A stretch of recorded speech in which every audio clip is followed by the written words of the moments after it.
Hello everyone, welcome to agriculture Adda 24/7। Agriculture Adda 24/7 पर मैं doctor Meenakshi Rathi आप सभी का बहुत बहुत स्वागत करती हूँ।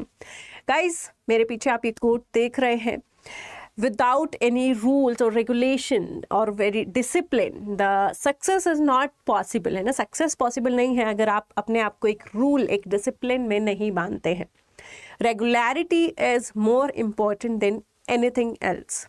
चाहे वो क्लासेस की हो, चाहे वो प्रैक्टिस की हो, मॉक टेस्ट की हो, अगर आपको किसी भी एग्जाम के लिए प्रिपेयर करना है, इधर इट्स CUET, ICAR, IBPS, कोई भी एग्जाम है, रेगुलरिटी इज द मेन की। राइट, आप रेगुलर रहेंगे तो आप ज़्यादा अच्छे से प्रिपेयर करेंगे। एक महीने में तैयारी करना चाहेंगे तो ऑफकोर्स आप चीज़ें स्किप करते चले जाएंगे। अपने लिए एक डिसिप्लिन तैयार करना बहुत ज़रूरी है। काफ़ी लोग इसको काफ़ी अच्छे से कर पाते हैं जो सेल्फ स्टडीज़ कर पाते हैं, लेकिन काफ़ी लोगों को इसके लिए टीचर्स या क्लासेस की मेहनत की ज़रूरत पड़ती है, क्योंकि वो तभी अपना रेगुलर टाइम उसको दे पाते हैं जब वो रोज़ क्लास अटेंड कर रहे होते हैं। Whatever way you choose for you, but the discipline, the regularity is the main key to any success. Why am I starting with this quote? आज मैं इस कोट से शुरुआत क्यों कर रही हूँ? वैसे तो मैंने पिछली क्लास में ही आपको बताया था कि आज का हमारा टॉपिक क्या रहने वाला है। तो आज का हमारा टॉपिक है cell cycle regulation. Cell cycle को भी कुछ रूल्स फॉलो करने पड़ते हैं, उसको भी कोई रेगुलेट करता है, उसको भी कोई चलाता है। जैसे कि हमें रोज़ अलार्म उठाता है या मीनाक्षी मैम की क्लास देखने जाना है ना, तो वो एक हमारे ऊपर एक कंपल्शन सिचुएशन हो जाती है। उसी तरीके से सेल साइकिल में भी बहुत सारे फेजेस होते हैं।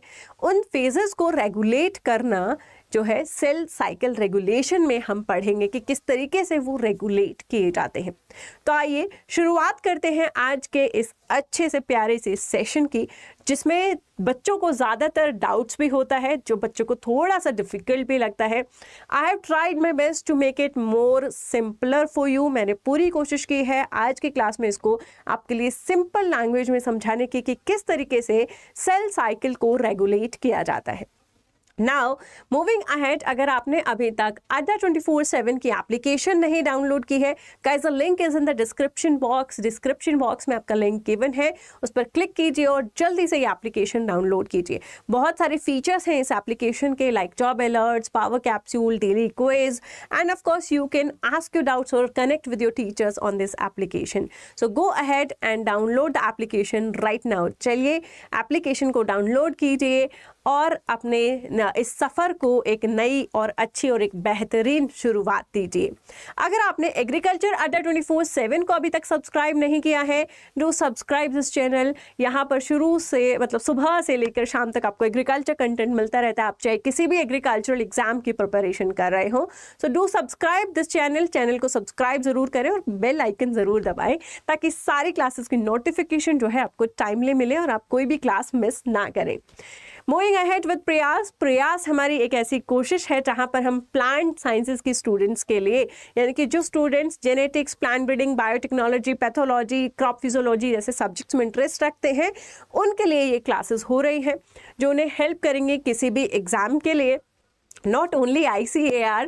राइट, तो हमारी ये क्लासेस होती है मंडे, वेडनेसडे, फ्राइडे, यानी कि 3 वीक्स क्लास जो है 3 डेज अ वीक जो है आपकी क्लासेस होती हैं at 7 PM only on agriculture Adda 24/7 and we meet for the doubt session in a live class on Saturday हम लोग कुछ वार्तालाप करते हैं, कुछ डाउट सेशंस लेते हैं on your agriculture Adda 24/7 channel. तो चलिए शुरुआत करते हैं आज की क्लास की और देखते हैं what is there today in our class। तो सेल साइकिल, जैसे कि मैंने आपको पिछली बार बताया था, इसका जो मेजर फेजेस होते हैं वो 2 फेजेस में डिवाइडेड होता है। One is the inter phase and one is the division phase. Division phase को M फेज कहा जाता है क्योंकि वहाँ पर मियोसिस या माइटोसिस हो रहा होता है। काफ़ी सारे लोगों को लगता है कि सेल साइकिल सिर्फ माइटोटिक सेल्स के लिए होती है, मियोसिस सेल के लिए नहीं होती, विच इज़ नॉट राइट, जो बिल्कुल भी सही नहीं है। सेल साइकिल दोनों सेल्स फॉलो करते हैं, चाहे वो जर्म सेल्स हैं चाहे सोमैटिक सेल्स हैं। अगेन योर M phase और division phase is divided into PMAT यानी कि प्रोफेज, मेटाफेज, एनाफेज, टीलोफेज, जिनके बारे में हम अच्छे से जान चुके हैं पिछली क्लास में। If you have not seen that class, do watch that class also. चलिए, अगर हम बात करते हैं सेल साइकिल की, जैसे हमारा जीवन चक्र होता है, सेल का भी अपना जीवन चक्र होता है। This interphase is the phase between the two division. यहाँ पर डिवाइड हुआ सेल, यहाँ से इसका इंटरफेज शुरू होता है और जब तक ये दोबारा डिवाइड नहीं होता इसका इंटरफेज चलता रहता है। Again, this interphase is divided into 3 phases: G1 phase, S phase and G2 phase. G1 phase is the first phase जहाँ पर सेल ग्रोथ करता है। S phase is the synthesis phase जहाँ पर DNA replication होता है। G2 phase जहाँ पर प्रोटीन सिंथेसिस और अगर और कोई भी जो लास्ट चेक्स होते हैं डिवीजन से पहले, वो सब यहाँ पर जो है आपका सेल देखता है कि चलिए सारी तैयारियाँ हो गई हैं, अब डिवीजन शुरू करते हैं। तो G1, S and G2 phase. Some cells go under G0 phase और G0 phase, which is the resting phase. लेकिन वहाँ पर सारे सेल्स नहीं जाते, कभी कभार कुछ सेल्स ही जाते हैं, जिनके बारे में हम बात कर चुके हैं अपनी प्रीवियस क्लास में। So how this cell cycle is regulated? एक सेल को ये कैसे पता चलेगा कि यहाँ तक मुझे G1 फेज करना है, अब मुझे S फेज को शुरू करना है, अब मुझे G2 फेज को शुरू करना है, अब मुझे डिवाइड करना है। क्या वो अपनी मनमर्जी चलाने वाला है या फिर वो हमारी ज़रूरतों के मुताबिक ये काम करने वाला है? The answer will be the second one, है ना। हमारी जैसी ज़रूरत है, जैसा हमारी बॉडी को नीड है, सेल रीजनरेट करना है, डिवाइड करना है, अरेस्ट करना है, वो उसके अकॉर्डिंग काम करता है, अपनी मनमानी नहीं करता है।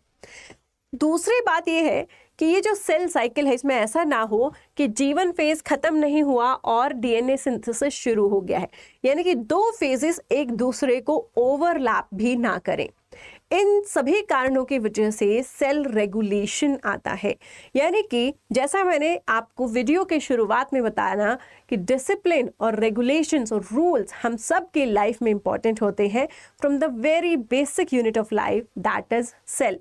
सेल को बेसिक यूनिट ऑफ लाइफ कहा जाता है और इसके लिए भी एक सेट ऑफ रूल्स हैं जिनमें रहकर ये काम करता है। तो चलिए आज हम इन्हीं रूल्स को समझने की कोशिश करते हैं। तो पहला क्वेश्चन हमारे दिमाग में वही आ रहा है कि सेल्स को रेगुलेशन की ज़रूरत क्यों पड़ती है, जिसका आंसर मैं आपको कर चुकी हूँ। एक फेज़ ख़त्म होने के बाद ही दूसरा फेज़ शुरू हो, ओवरलैपिंग ना हो, ओवर क्राउडिंग ना हो और हमारी ज़रूरतों के हिसाब से सेल डिवाइड करे, इसके लिए ज़रूरी है कि सेल रेगुलेशन हो। अगर सेल रेगुलेशन नहीं होगा तो क्या होगा, है ना। अगर सेल रेगुलेशन नहीं हुआ तो क्या होगा, तो ये होगा, yes, cancerous cell. Cancerous cell ऐसे सेल्स होते हैं विच कीप्स ऑन डिवाइडेड। उन्हें पता ही नहीं है कि उन्हें रुकना भी था, इंटरफेस भी लेना था। वो डिवाइड, एक बार डिवीजन खत्म हुआ, अगेन दे आर डिवाइडिंग, दूसरा डिवीजन खत्म हुआ, दे आर डिवाइडिंग अगेन। तो ट्यूमर सेल और cancerous cell is nothing but cell regulation में कोई प्रॉब्लम है, जिसके कारण सेल रेस्ट करना भूल गया है, वो कंटिन्यूअसली ज़रूरत से ज़्यादा डिवाइड कर रहा है, जिसके कारण वो वहाँ पर क्या करता है, ट्यूमर फॉर्मेशन करता है ना। तो ये हो सकता है अगर सेल साइकिल डिस्टर्ब हो। तो कैंसर जो है कोई इस तरीके की बीमारी नहीं है जो किसी बैक्टीरिया से हो रही है, किसी वायरस से हो रही है, कहीं बाहर से इंट्रोड्यूस हो रही है। It's just that your cell programming is not going correct, जिसकी वजह से वो कंटिन्यूअसली डिवाइड हो गया है। हाँ, एक्सटर्नल फैक्टर्स उसमें ज़रूर काम कर सकते हैं जिनकी वजह से ये हुआ है। किस वजह से ये सेल की प्रोग्रामिंग गलत हुई है उसके लिए काफ़ी सारे एक्सटर्नल फैक्टर्स डिपेंड करते हैं। काफ़ी सारे केमिकल्स कार्सिनोजेनिक होते हैं, यूवी रेज, हार्मफुल रेज, ये सारी कार्सिनोजेनिक होती हैं, जिनके कारण सेल के इस रेगुलेशन में, सेल के इस प्रोसेस में कुछ कमी आ जाती है, कुछ गड़बड़ हो जाती है और सेल हमेशा डिवाइड करता रहता है। So that is why cell regulation is important. यही एक वजह है जिसकी वजह से सेल रेगुलेशन बहुत इम्पॉर्टेंट हो जाता है। तो ये सेल रेगुलेशन किस तरीके से किया जाता है ना। तो जैसा कि मैंने बताया, आपके पास M फेज होता है, G1 फेज होता है, S फेज होता है और G2 फेज होता है। इन सारे फेजेस में आपके पास ये जो रेड एरोज हैं, these are the check points. यहाँ पर इन्हें चेक किया जाता है कि सब कुछ ठीक है कि नहीं है, क्या सेल को यहाँ पर डिवाइड करना चाहिए या रुक जाना चाहिए। ये चेक पॉइंट्स हमारे लिए बहुत ज़रूरी होते हैं। बिल्कुल उसी तरीके से जैसे आप किसी मॉल में जाते हैं तो आप क्या करते हैं, या मेट्रो से ट्रेवल करते हैं, है ना, ट्रेन से ट्रेवल करते हैं, तो क्या होता है, आपको इस मशीन के अंदर से जाना होता है। क्यों जाना होता है? ताकि आपके पास कोई हार्मफुल इक्विपमेंट तो नहीं है, ये जाना जा सके, है ना। आपके बैग्स को भी पास किया जाता है ताकि आपके बैग में कुछ इस तरीके का इंग्रेडिएंट नहीं है जो दूसरों को हार्म कर सके, है ना। बॉम्ब लेके तो आप नहीं घूम रहे हैं, एवरीथिंग इज ऑल राइट, तब आपको ट्रैवल करने की क्या दी जाती है, छूट दी जाती है। हाँ भाई, सब सेफ है तो आप दिल्ली टू मुंबई जा सकते हैं, you are free to go. लेकिन अगर कोई ऐसी पदार्थ, ऐसी चीज मिल जाती है विच मे बी प्रॉब्लमैटिक, तो क्या होता है, आपको रोका जाता है, 4 क्वेश्चन किए जाते हैं, टेस्ट किया जाता है और फिर डिसीजन लिया जाता है ना। तो वही कुछ होता है चेक पॉइंट्स पर। इन्हें चेक पॉइंट्स इसीलिए कहते हैं क्योंकि इन पर्टिकुलर पोजीशन पर चेक किया जाता है कि सेल में सब कुछ ठीक है कि नहीं है। ये चेक पॉइंट्स कहाँ कहाँ आते हैं?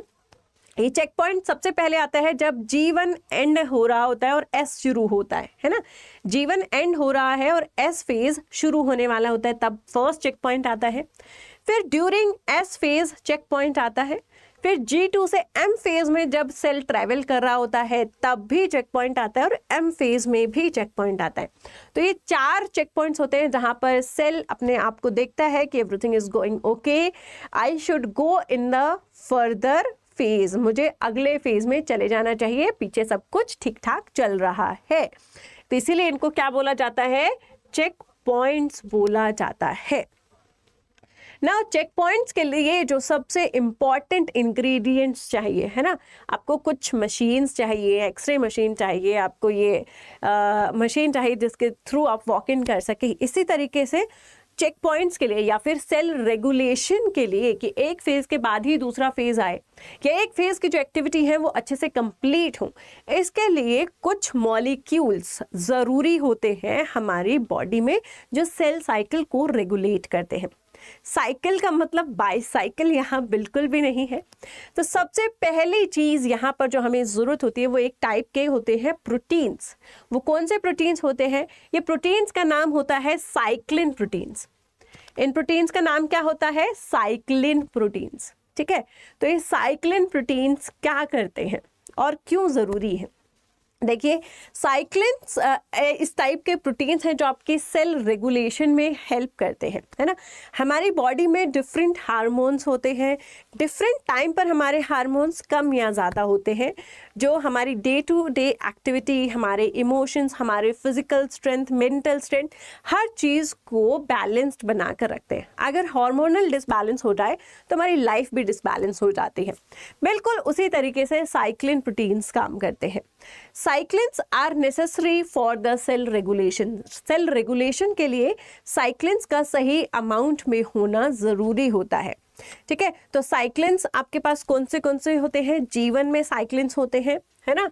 Then you have in G1 and S cyclins and M cyclins, यानी कि जो आपके मैंने 4 चेक पॉइंट्स यहाँ पर आपको बताए थे, है ना, 4 check points I am sorry. तो ये 4 चेक पॉइंट्स जो हमने बताए उन्हीं से रिलेटेड साइक्लिन प्रोटीन्स हैं, यानी कि साइक्लिन प्रोटीन्स क्या करते हैं? चेकिंग का काम कर रहे हैं। तो ये चेकिंग का काम किस तरीके से किया जाता है वो आप इस चार्ट की हेल्प से समझेंगे। देखिए, अगर हम सेल साइकिल का ग्राफ बनाते हैं, G1 फेज है, S फेज है, G2 फेज है, M फेज है, तो सबसे पहले आपको अगर सेल जो है G1 फेज में है तो सबसे पहले G1 साइक्लिन्स चाहिए होते हैं। ठीक है, तो हमारा सेल क्या करता है? G1 साइक्लिन्स बनाना शुरू करा। अभी इसकी यहाँ पर कंसंट्रेशन क्या है?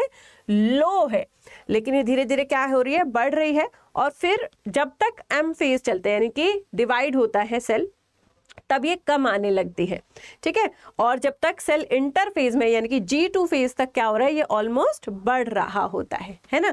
तो इंटरफेज के दौरान आपको G1 साइक्लिन्स की जरूरत पड़ती है, उनका अमाउंट ठीक होना चाहिए। G1 का अमाउंट जब तक ठीक होगा जब तक आपका सेल इंटरफेज में रहेगा। जब वो डाउन होने लग जाएगा आपका सेल M फेज में एंटर कर जाएगा, यानी कि डिवीजन फेज में एंटर कर जाएगा। Second is your G1 and S cyclins. G1 and S cyclins देखिए, जब G1 फेज और S फेज की बीच वाली लाइन पर सबसे पीक पर है, यानी कि जब ये यहाँ पर पीक पर आ जाएगा तब आपका सेल क्या करेगा, आपके सेल को ये मैसेज मिलेगा, भैया G1 फेज कंप्लीट हो गया है, अब S फेज में एंटर करते हैं और DNA को रेप्लिकेट करना शुरू कर देते हैं। ये मैसेज कैसे मिला, जब हमारे G1S साइक्लिन्स की अमाउंट बढ़ गई, है ना। जैसे कि फीमेल्स में हार्मोन्स बिल्कुल इसी तरीके से काम करते हैं, है ना। जब एग रिलीज होता है तो बॉडी को क्या लगता है कि एग आने वाला है एंड वो फर्टिलाइज होगा, तो बेबी के लिए रूम बनाना शुरू कर देती है हमारी बॉडी, है ना। यूट्रस वॉल बनाना शुरू कर देती है। लेकिन अगर एग फर्टाइल नहीं हुआ है तो क्या होता है, वो यूट्रस वॉल टूट जाती है, घर टूट जाता है। भाई बेबी नहीं आया तो घर का क्या करेंगे। ये सब कुछ एक हार्मोन की हेल्प से हो रहा है ना। जब यूट्रस वॉल तोड़नी होती है हमारी बॉडी को, यानी कि उसको ब्रेक डाउन करना होता है, तो ईस्ट्रोजन को हाई किया जाता है। लेकिन जब यूट्रस वॉल बनानी होती है, यानी कि बेबी के लिए घर बनाना होता है, तो प्रोजेस्टेरोन को हाई करना होता है। तो इसी बैलेंस से ये साइकिल चलती रहती है। तो ऐसे ही यहाँ पर ये साइकिल चल रही है।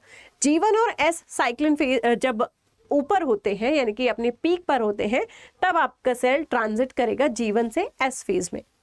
उसके बाद यहाँ पर आपका जो है S साइक्लिन्स है। S साइक्लिन्स कब सबसे ज़्यादा हाई हो रहे हैं, जब S फेज छोड़ करके G2 फेज में जाना है, बिल्कुल यहाँ पर, ठीक है। S फेज छोड़कर G2 फेज में जाना होता है जब S साइक्लिन्स हाई होते हैं। उसी तरीके से G2 छोड़कर M जाना होता है तो आपके जो है G2M साइक्लिन्स जो है ज़्यादा होते हैं, और M फेज में आपके M साइक्लिन्स ज़्यादा होते हैं, ठीक है। तो इसी तरीके से हमारे जो साइक्लिन प्रोटीन्स हैं वो क्या होते हैं, उस पर्टिकुलर फेज में ही हाई होते हैं, throughout the cycle high नहीं रहते हैं। यानी कि amount of cyclins depends on which phase the cell is going through. ये हमेशा एक जैसे नहीं रहते हैं, ठीक है। इनकी जो कंसंट्रेशन है वो ऊपर नीचे होती रहती है। लेकिन G1 आपको थ्रू आउट चाहिए होता है, टिल द इंटरफेजेस देयर। G1 का काम क्या है, G1 का ही काम है इस G1S साइक्लिन को एक्टिवेट करने का काम है। अगर G1 ही नहीं होगा तो सेल साइकिल यहाँ से स्टार्ट ही नहीं हो पाएगी। तो ये थ्रू आउट द इंटरफेस आपको जो है चाहिए होता है। नाउ आफ्टर साइक्लिन्स को किसी की हेल्प चाहिए। साइक्लिन कहता है भाई ये काम मैं अकेले नहीं कर पाऊंगा, बहुत टीडियस टास्क है, तो इसके लिए इसको किसकी जरूरत पड़ती है, साइक्लिन डिपेंडेंट काइनेज यानी कि CDKs की जरूरत पड़ती है। ये साइक्लिन डिपेंडेंट काइनेज क्या है, ये भी एंजाइम्स है ना। Those were proteins, these are enzymes. Enzymes भी एक्चुअली प्रोटीन्स ही होते हैं, लेकिन they are actively participating in a reaction, तो हम इनको एंजाइम कहते हैं, जो किसी भी रिएक्शन को फास्ट करने में हेल्प करते हैं।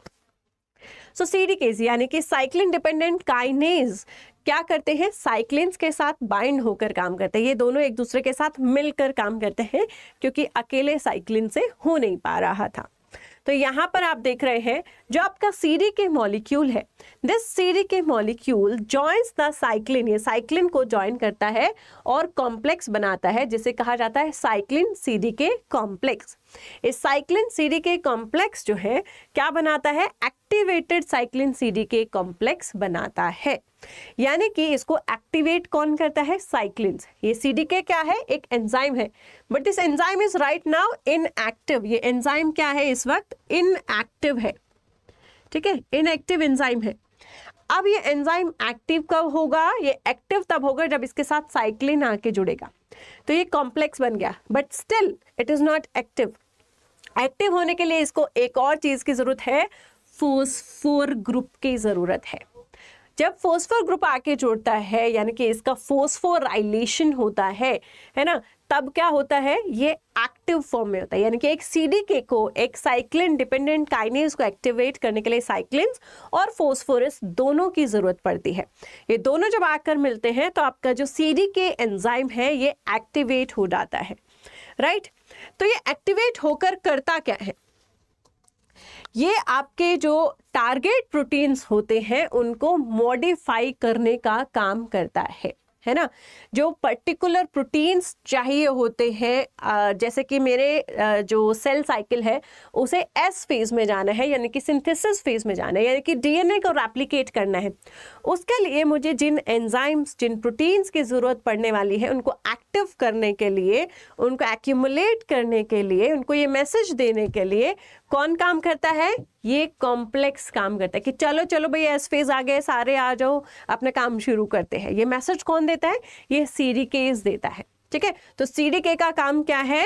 उन प्रोटीन, एक एनवायरमेंटल कंडीशन उस तरीके की प्रिपेयर करना कि सारी चीज़ें अच्छे से वहाँ पर फॉलो हो, जो आपके रॉ इंग्रेडिएंट्स हैं वो सब तैयार हों, जो प्रोटीन्स आपको उस टाइम पर चाहिए वो रेडी हों।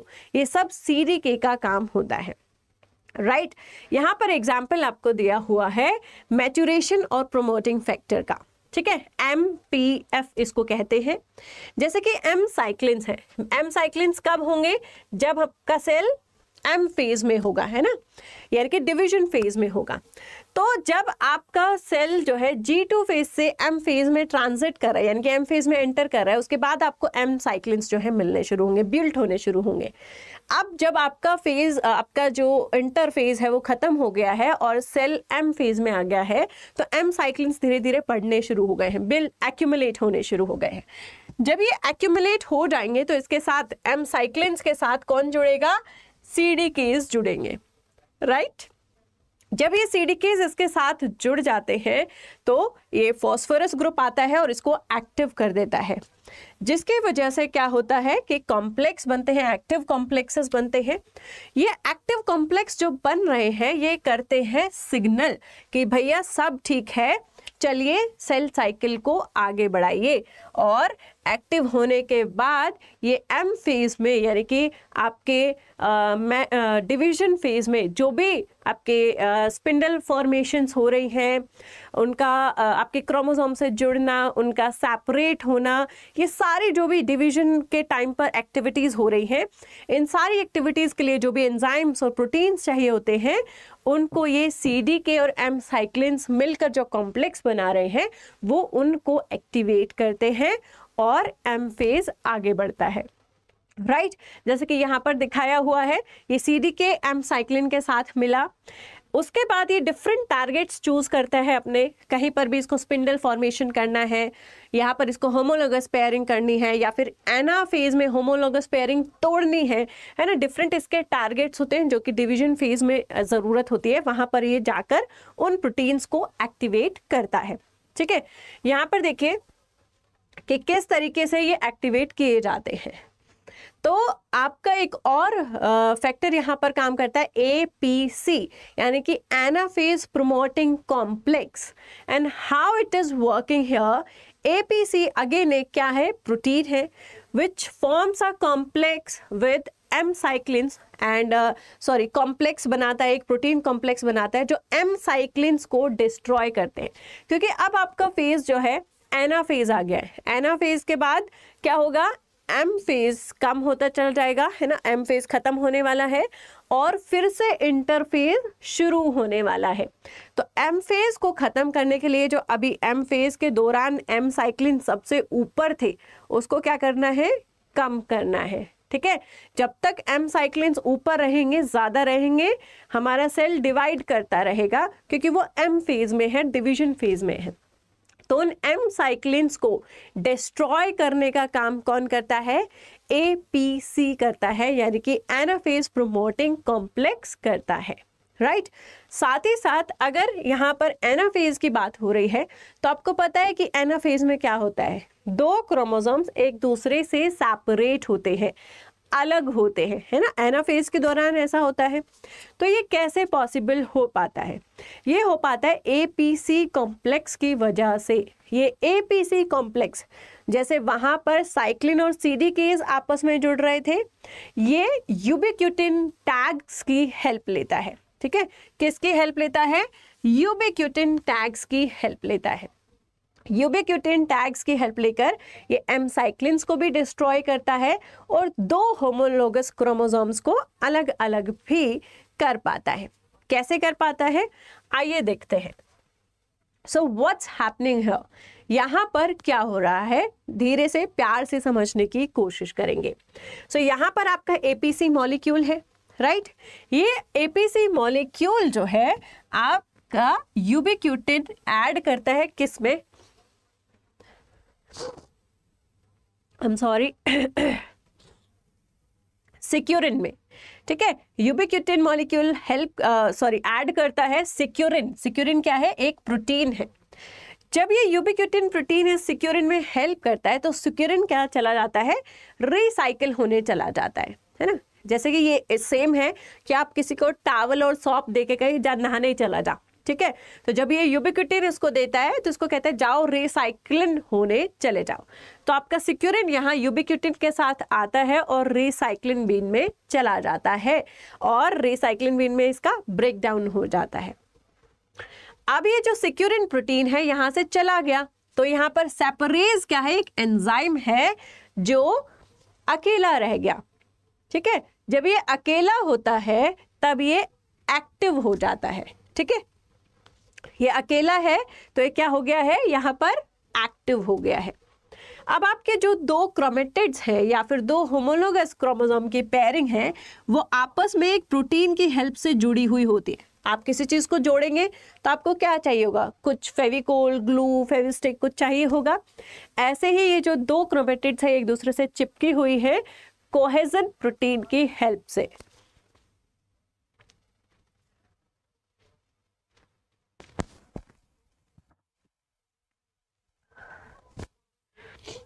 I'm sorry, the cold is very, I'm not able to speak clearly, right? ये कोहेजन प्रोटीन जो है ये यहाँ पर ब्रेक डाउन करता है कौन, सैपरेज, क्योंकि अब ये एक्टिवेट हो चुका है, अकेला है।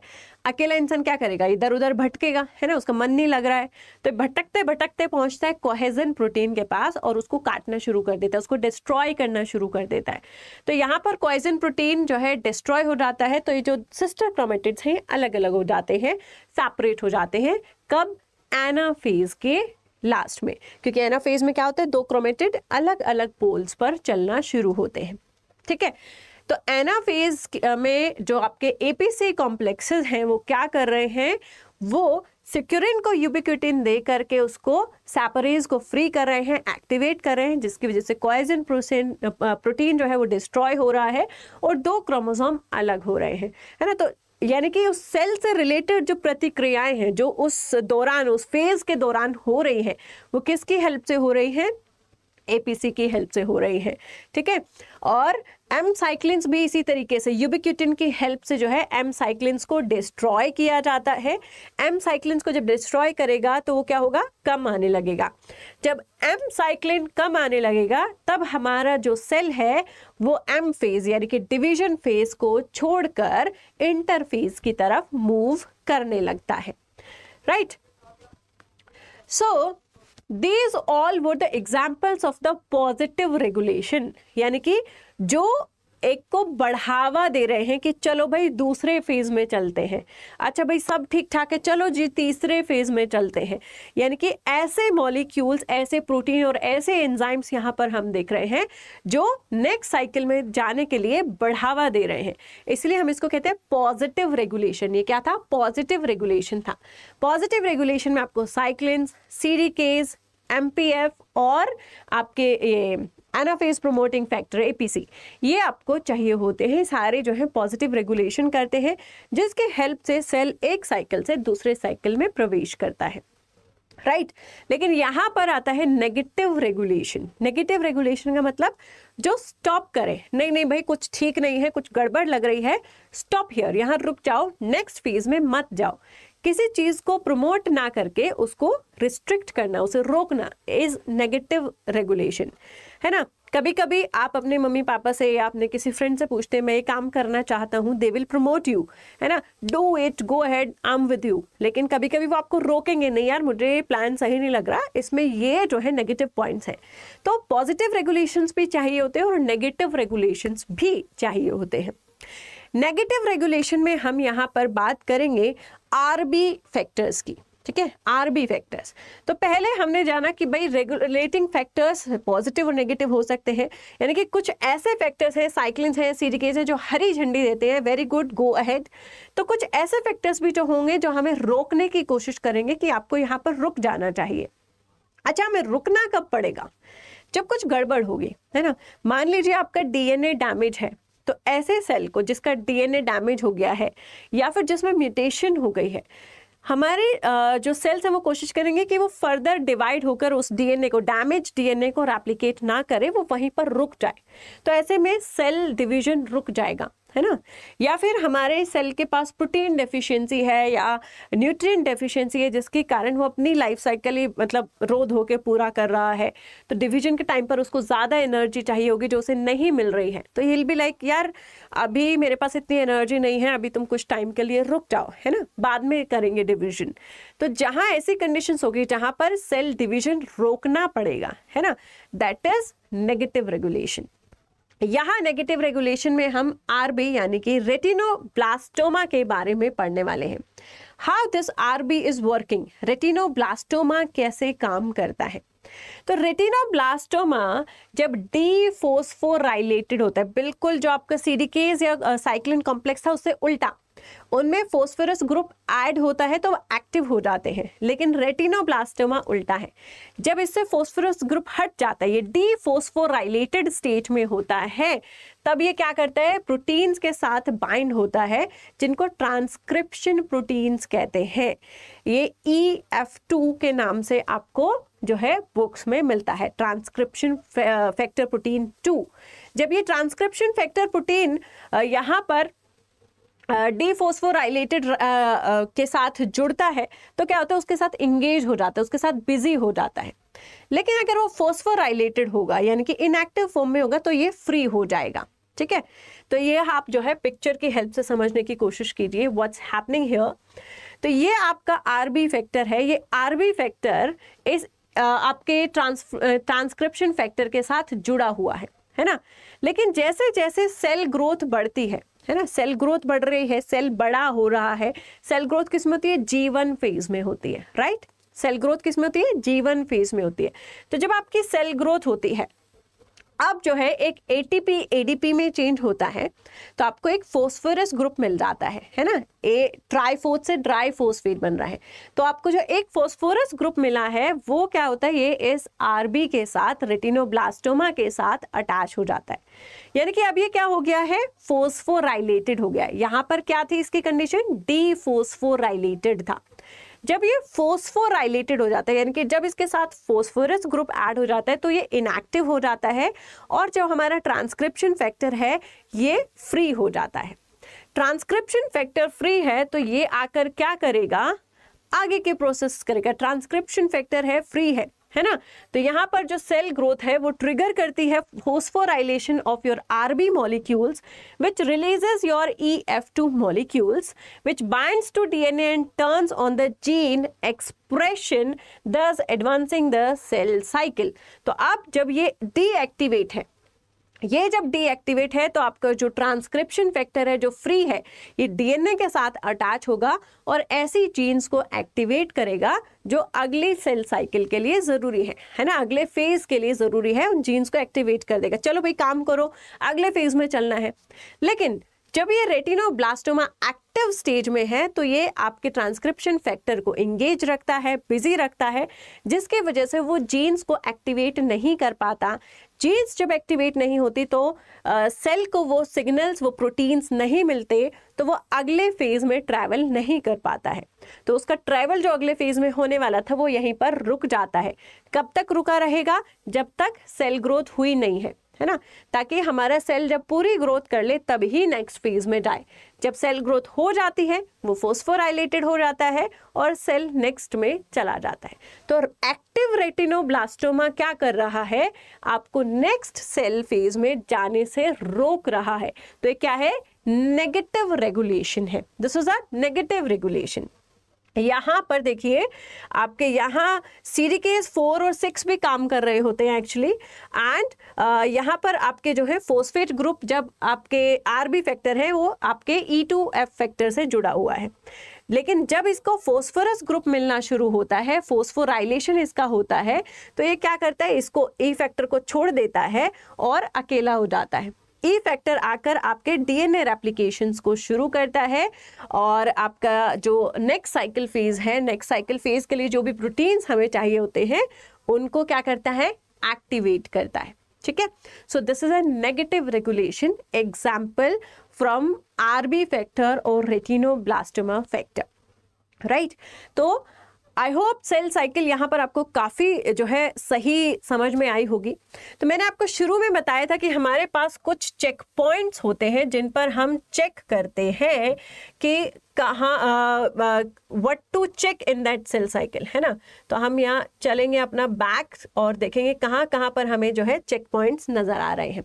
ठीक है, तो ये शुरू में मैंने आपको चेक पॉइंट्स बताए थे। तो हर चेक पॉइंट में क्या हो रहा है, जैसा कि मैंने बताया कि G1 फेज से S फेज में आएगा तो फर्स्ट चेक पॉइंट आएगा।